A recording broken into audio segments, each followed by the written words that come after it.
Welcome back to my channel. ఈరోజు నేను మీకు ఒక మంచి రెసిపీ అయితే చూపించబోతున్నానండి. ఇది వచ్చేసి మీకు పర్ఫెక్ట్గా లంచ్లోకైనా, డిన్నర్లోకైనా, బ్రేక్ఫాస్ట్లోకైనా ఎట్లయినా కూడా సూట్ అయిపోతుంది అనమాట. చాలా హెల్దీ కూడా. ఎవరైనా వెయిట్ లాస్ ప్రోగ్రాంలో ఉన్న వాళ్ళు కూడా ఈ రెసిపీని టేస్ట్ చేయొచ్చు.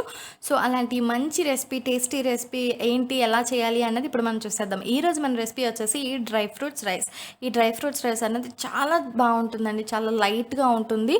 సో అది ఎలా ప్రిపేర్ చేస్తాం ఏంటో ఇప్పుడు నేను మీకు చూపించబోతున్నాను. ఇక్కడ నేను నెయ్యి తీసుకున్నానండి, ఒక 2 స్పూన్లంతా నెయ్యి తీసుకున్నాను. దీంట్లో డ్రై ఫ్రూట్స్ యాడ్ చేసుకుంటున్నాను. ఈ డ్రై ఫ్రూట్స్ వచ్చేసి బాదం, కిస్మిస్ అండ్ పిస్తా తీసుకున్నాను నేను. ఇవి వచ్చేసి మీ ఫ్లేవర్కి తగ్గట్టు మీరు తీసుకోండి. వీటిని నెయ్యిలో మాత్రమే వేయించుకోండి. ఈ రెసిపీ మొత్తానికి నెయ్యే యూస్ చేయండి.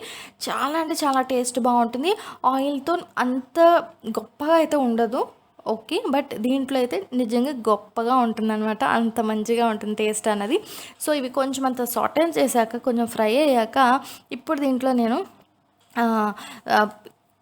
మన రైజన్స్, ద్రాక్ష, మామూలుగా వైట్ గ్రేప్స్ అంటారు కదండి, కిస్మిస్, అవి యాడ్ చేసుకుంటున్నాను. అండ్ వాటితో పాటు బ్లాక్ రైజన్స్, నల్ల ద్రాక్ష అంటారు కదా, సీడ్లెస్, అవి కూడా యాడ్ చేసుకుంటున్నాను నేను. ఇప్పుడు వీటన్నిటిని కూడా మనం చక్కగా మిక్స్ చేసుకోవాలి. అంటే బాగా ఫ్రై అవ్వాలి. ఎప్పుడైతే మనకి ఇవన్నీ కూడా ఈ నెయ్యిలో బాగా వేయించుకున్నామో అప్పుడు ఈ ఫ్లేవర్స్ అన్నీ, ఆ కట్టామిఠా ఫ్లేవర్ వస్తుంది అనమాట. లైక్ మనం కిస్మిస్లు ఇవన్నీ వేసినందుకు కట్టామిఠా ఫ్లేవర్ వచ్చి రైస్ అన్నది చాలా బాగుంటుంది టేస్ట్. అండ్ పచ్చిమిరపకాయలు యాడ్ చేసుకున్నాను నా రుచికి సరిపడినంత. మీరు కూడా మీ ఫ్లేవర్కి తగినంత పచ్చిమిరపకాయలు యాడ్ చేసుకొని నెయ్యిలో బాగా వేయించుకోండి. ఇవి మనం తినేయచ్చు కూడా, నెయ్యిలో వేగినాయి కాబట్టి చాలా బాగుంటుంది పచ్చిమిరపకాయ కూడా. నేను రైస్ అయితే యాడ్ చేసేసుకున్నాను. ఇప్పుడు మనం ఏవైతే రైస్తో పాటు వీటిని ఒక 2 నిమిషాలు వేయించుకోవాలన్నమాట. అప్పుడు ఏమవుతుందంటే ఇది ఏదైతే నెయ్యి ఉందో అది చక్కగా ఆయిల్కి కోట్ అయ్యి ఇప్పుడు ఇవి బాదం ఇవన్నీ నెయ్యిలో వేగి ఆ ఫ్లేవర్ వస్తుంది కదా, ఆ ఫ్లేవర్తో ఈ రైస్ కూడా కుక్ అయితే ఆ టేస్ట్ అనేది చాలా బాగుంటుంది అన్నమాట. సో ఒక 2 మినిట్స్ మనం వాటిని సాటే చేశాక టేస్ట్కి సరిపడినంత సాల్ట్ అండ్ టేస్ట్కి సరిపడినంత పెప్పర్ అన్నది నేను కొంచెం యాడ్ చేసుకుంటున్నాను. ఓన్లీ గ్రీన్ చిల్లీస్తో చేసుకోవచ్చు, లేదు ఇలా కాంబినేషన్గా కూడా చేసుకోవచ్చు. పెప్పర్ వేసుకుంటే కూడా టేస్ట్ అనేది చాలా డిఫరెంట్గా చాలా బాగుంటుందండి. సో అది కూడా బాగా మిక్స్ చేసేసుకున్నాక ఇంక ఇది మనం డిష్ అవుట్ చేసేయడమే. ఇంక ఇది ఇంతేనండి, ఇంకేం వేయాల, మనం చెక్క లవంగా వేయాల, అల్లం వెల్లుల్లిపాయ ఇలా ఏమైనా చాలా ప్లెయిన్గా ఉంటుంది, చాలా బాగుంటుంది టేస్ట్లో.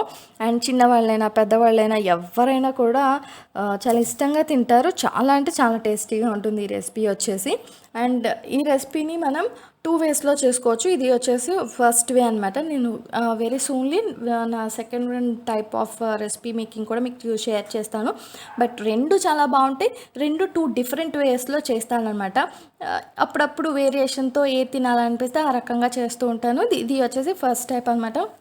ఈ కిస్మిస్లు ఇవన్నీ ఉండడం వలన ఒక మంచి కట్ట మీఠా టేస్ట్, అప్పుడప్పుడే కొంచెం స్వీట్ తగులుతుంది, కొంచెం కారంగా ఉంటుంది. సో ఒక బ్యాలెన్స్డ్ మీల్ లాగా ఉంటుంది అనమాట. చాలా బాగుంటుంది ఈ రెసిపీ అన్నది.